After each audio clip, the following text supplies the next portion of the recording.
à quoi ça sert un choke dans le fond? Ben c'est simple, hein? Aux oiseaux migrateurs, on s'en sert beaucoup. Puis tout dépendant le type d'oiseau qu'on va chasser, si on chasse le canard de marais, si on chasse l'oie blanche, l'outarde, chaque étranglement est important et a sa raison d'être. Fait que si on veut faire un tir longue distance, on va prendre plus un full choke. Si on va faire des tirs à courte distance, on va prendre plus un cylinder. Fait que là, je vais vous expliquer comment ça fonctionne entre un cylinder, improve cylinder, modifié, improve, modifié. Tout ça, regardez le diamètre au bout qui nous donne une distance à respecter. Une distance plus courte ou plus loin, une ouverture plus grande. Fait que donc, au dindon ou au canard ou au lièvre, ben, on n'utilise pas les mêmes chokes. Un full choke, ça va tirer plus loin avec un regroupement plus grand et plus long. Tandis qu'un modifié, ça rouvre encore un peu plus grand. Et improve choke ou cylinder, ça va ouvrir très grand. Fait que quand on fait du pigeon d'argile, ce qu'on veut, c'est que les pigeons ne volent pas très loin. On va prendre un cylinder, donc qui va tirer vraiment large. Fait que quand on va lever le fusil pour tirer nos pigeons d'argile, on va avoir vraiment une gerbe de plomb qui va aller très très large, mais pas très loin. Tandis qu'au dindon, ce qu'on a besoin souvent, ça prend un peu de distance. Ça fait que là, c'est important de mettre un turkey choke. Vous savez, là, dans les turkey choke, dans les étranglements pour chasse au dindon, là, il y a Person, il y a du Primo, il y a du TSS, et notes de toutes les sortes, toutes les couleurs, toutes les grandeurs. C'est un peu dur de se démêler dans tout ça, mais je vous dirais, la plupart sont toutes efficaces. Puis chaque fusil réagit différemment et la bille qu'on met dans notre fusil agit différemment aussi. Exemple, un Coyote Choke, regardez, c'est 6.640. Donc, c'est très, très, très fermé. Ça va tirer très, très, très loin. Mais ce Coyote Choke-là est fait pour tirer du bébé, du plomb bébé. Donc, très peu de plomb avec un gros diamètre. Si vous mettez de la balle à dindon, numéro 5 là-dedans, vous allez voir, votre patronage ne sera pas très bon. Ça va être un peu tout pêle-mêle, ça va être free-for-all vraiment. Fait que chaque choke va avec sa grosseur de plomb. Plus on resserre les plombs, plus on doit aller avec un gros plomb. C'est ça l'idéal. Fait que si vous voulez avoir un beau grouping, allez-y avec un plomb 4-5 avec un turkey choke. Tu sais?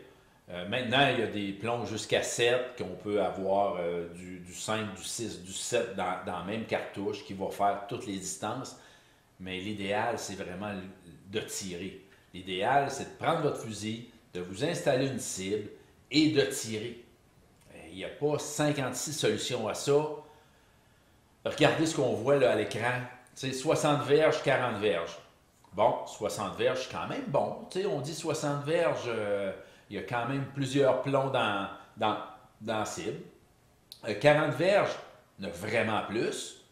Fait que moi, pour ma part, le 40 verges est la meilleure distance. Pourquoi? Moi, c'est simple. Je prends une cible, je fais un rond de 10 pouces, ou les cibles déjà tout imprimées chez votre marchand de chasse à pêche. Puis il y a tout le temps des ronds autour de votre cible, vous remarquez. Puis il y a tout le temps un rond qui a 10 pouces. Moi, il faut que j'aille 100 plombs dans 10 pouces. Si j'ai 100 plombs dans 10 pouces, ça équivaut à la cible de droite, à la cible de 40 verges. Regardez la cible de gauche de tantôt. C'est exactement la même cible de 60 verges. J'ai 33 plombs. Oui, peut-être que je vais l'avoir, le gibier. Peut-être qu'il y a un plomb ou deux qui va aller dans le vital puis que l'animal, on va le récolter. Mais nos chances de le blesser sont tellement grandes. Puis ça sert à quoi? Si vous avez réussi à faire venir l'oiseau à 60 verges, bien, continuez votre travail, puis il va arriver à 40. Puis à 40, là, regardez le grouping de ça. C'est incroyable. C'est un tir parfait. Autre chose qui est important pour quand on fait nos tirs, c'est le gauche-droite. Regardez la cible de gauche. La cible de gauche, si moi je tire le dindon, il est mort. Parce que regardez le vital, là, il y a peut-être 8 diplômes quand même qui ont été dans le vital. Mais la réalité de la chose, c'est que regardez les plombs à droite. Les plombs sont complètement tous groupés à droite. Là, j'étais à 10 verges, à 10 mètres. J'étais pas loin. Mais tous les plombs ont groupé à droite et quelques plombs se sont échappés à gauche. Fait que si j'étais à 30 mètres, cet oiseau-là n'est pas mort. Puis là, vous dites, voyons, c'est impossible. Ça va bien, puis je l'ai tiré à 10 mètres, puis c'est parfait. Non, non, non. C'est important de faire un grouping. Allez, sortez dehors, là. Allez tirer 4-5 balles, puis tirer à des distances, mettons, commencez à 20 mètres, 30 mètres, 40 mètres, 50 mètres. Vous allez voir votre 50 mètres qui est déjà moins beau, là. 30 mètres, c'est parfait. 40 mètres, tout dépendant du fusil et du choke que vous avez. Là, ça peut être très bien. Regardez à 30 mètres. Fait que là, j'ai replacé, j'ai tiré à 30 mètres. Là, mon grouping est parfait. À 30 mètres, là, cet oiseau-là ne fait pas un pas. Ça, c'est l'extrême. On parle de vraiment l'extrême. Regardez le grouping de ça. C'était vraiment phénoménal. Ça, c'est avec un calibre 20. Le grouping avec un calibre 20 que j'ai commencé à utiliser en 2021, aller à 30 mètres, là, je vous dirais que ça cogne 3 fois moins sur l'épaule. Puis le grouping est aussi bon 0,30 mètres. Fait rarement, je vais tirer un oiseau en haut de 30 mètres. Puis, ben, c'est le fun parce que ça ne cogne pas sur l'épaule. Pour les jeunes, hein, vos adolescents, vos jeunes qui commencent, ou même vos femmes, qui ne veulent pas avoir un trop coup sur l'épaule, parce qu'on est d'accord, hein, ça cogne un peu sur l'épaule, cette affaire-là. Fait que ça, c'est un calibre 20. C'était magique. Regardez, j'étais à 20 mètres. Pourquoi je vous parle de tout ça, c'est que, tu sais, oui, ça a l'air à bien aller au Québec quand même, là, mais le taux de récolte là, au Québec, là, il est de 33 %. Il y a un chasseur sur 3 qui va récolter son premier dindon, puis 1 sur 10 qui va récolter son deuxième dindon. Fait que ça prend des trucs, je vous le dis, là, ça prend des trucs. J'ai chassé beaucoup dans l'État de New York, ça fait 40-50 ans que je chasse le dindon. C'est tough, là. Le gars qui récolte un dindon avec une belle barbe de 9, 10, 11 pouces, là, puis qui a réussi à le faire venir dans ses aplats, tout ça, c'est comme récolter un orignal de 50 pouces, là. Il est aussi heureux, aussi content. Fait ça prend beaucoup de technique, ça prend beaucoup de doigté pour récolter notre dindon. Vous avez vu, là, regardez, c'est pas des gros taux de récolte, là. 1 sur 10 le deuxième dindon, puis 3 sur 10 le premier dindon, de tous les permis qui ont été vendus.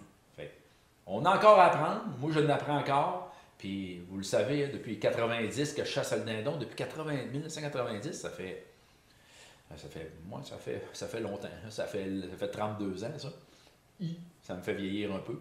Mais c'est ça l'expérience. Ça ne s'achète pas, ça s'acquiert. Puis j'ai eu la chance d'aller un petit peu partout dans le monde.